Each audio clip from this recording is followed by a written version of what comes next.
আগের ভিডিওটাতে এত ভালোবাসা দেওয়ার জন্য। এবং আমি যেমনটা বলেছিলাম যে তোমাদের সাথে শেয়ার করব যে আমার রেজিস্ট্রি ডেটা আমি কিভাবে কাটিয়েছি। সো চলো দেখে নাও। আর welcome back to my channel, welcome to Ananya's chaos theory.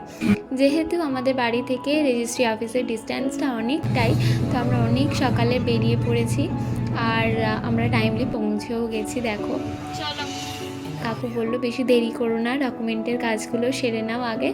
যেহেতু আমাদেরকে বলা হয়েছিল যে আজকেই আমরা আমাদের রেজিস্ট্রির সার্টিফিকেটটা হাতে পাবো যদি সমস্ত ডকুমেন্টেশন মানে সাবমিটগুলো বা বায়োমেট্রিকগুলো খুব সুন্দরভাবে কমপ্লিট হয়ে যায়।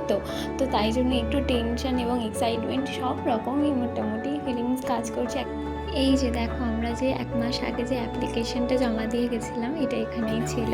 বেশ অন্যরকম লাগছিলো যে এই তো কদিন আগে এসে অ্যাপ্লিকেশন দিয়ে গেলাম, এর মধ্যেই আমাদের ডেট চলে এলো। যেহেতু আমি ক্যামেরাম্যান তাই আমার বায়োমেট্রিকের টাইমে আমার কোনো ক্লিপ নেই অ্যাজ ইউজুয়াল। তো বায়োমেট্রিকের জন্য 3 জন উইটনেসেরও বায়োমেট্রিক নেওয়ার দরকার থাকে। আর ওর বাবা মা আজকে আসতে পারেনি আনফর্চুনেটলি, কারণ ওর বাবার একটু শরীর খারাপ হয়ে গেছিলো। তাই আমার বাবা মা আর ওর বড় দিদি এসেছিল। তো আমরা এই কজন মিলে গিয়েই আজকের কাজটা কমপ্লিট করেছি। আর এটা একটা বিশাল ব্যাপার। এরপর আমরা একটু খাওয়া দাওয়া করলাম, কিন্তু তার কোনো ক্লিপ নেই। কারণ আর আমি ক্যামেরাম্যান, আমার মুড ছিল না, তাই ক্লিপ নেই। এই দেখো, কথা বলতে বলতে আমাদের ফোনে মেল চলে এসেছে যে রেজিস্ট্রি প্রসেসটা কমপ্লিট হয়ে গেছে আর আমরা এবারে আমাদের রেজিস্ট্রি সার্টিফিকেটটা ডাউনলোড করতে পারবো। তো তারপরে কাকু ওখান থেকেই প্রিন্ট দেয় দুজনকে 2টো কপি। আর বিশ্বাস করবে কিনা জানি না, এই যে প্রিন্টটা হাতে পাওয়ার পরেই না একটা আলাদা রকম লাগছিল। And this paper can change your life. Yes, by the way, leave it. So তারপরে আমরা ওখান থেকে কাজ কমপ্লিট করে ওখান থেকে বেরোই। আর ওখান থেকে তার পাশেই একটা ছোটো মতো মন্দির ছিল, মা কালীর মন্দির, একদম শান্ত নিরিবিলি পরিবেশে। ওখানটায় আমরা একটু পুজো দিই। ওখানের ওই দিনকার পুজো হয় না, তাই একটু ভিড় কম ছিল, আমরাই ছিলাম শুধু। বেশ সুন্দর জায়গাটা, খুবই শান্ত এবং ধীর স্থির, একদম নিরিবিলি পরিবেশ। আমরা ওখান থেকে সবাইকে সি আপ করি, বাবা মা বাড়ি চলে আসে, দিদিও ওখান থেকে বাড়ি চলে যায়। কারণ ওদের প্ল্যান ছিল একটু নদীর ধারে যাব এবং রেস্টুরেন্টে গিয়ে খাওয়া দাওয়া করব।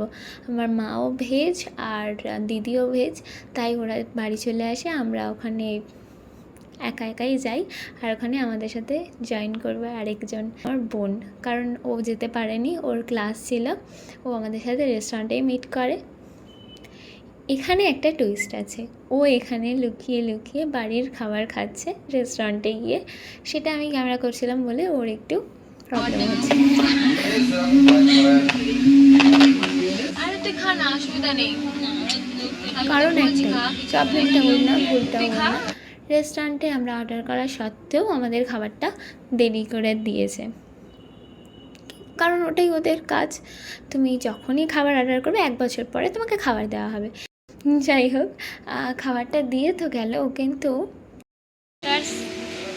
লোক আগে খায়, বিরিয়ানি দিয়ে চলে গেছে।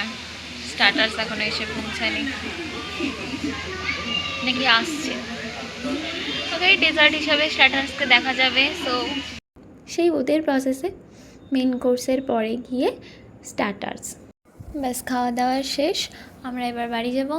So tata, that's it for today's video and subscribe for next updates.